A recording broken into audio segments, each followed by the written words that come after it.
বলো, আল্লাহুম্মা ইন্নী আউযু বিকা মিনাল হাম্মি ওয়াল হাযান ওয়াল আজজি ওয়াল কাসাল ওয়াল বুখলি ওয়াল জুবন ওয়া দালা'id দাইনি ওয়া গলাবাতির রিজাল।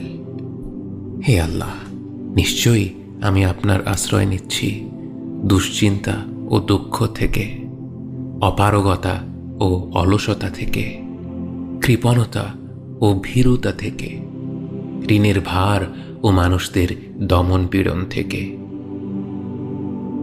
চমৎকার বরকতময় কিছু শব্দের দোয়া, যেগুলো আল্লাহ ফিরিয়ে দেন না। আল্লাহর যেই বান্দাই পূর্ণ বিশ্বাসের সাথে এই কথাগুলো বলবে, আল্লাহ অবশ্যই তার জন্য স্বস্তি আর মুক্তির পথ বের করে দেবেন। আবু উমামাহ বললেন, আমি দোয়াগুলো পড়েছি, ফলে আল্লাহ আমার দুশ্চিন্তা দূর করে দিয়েছেন।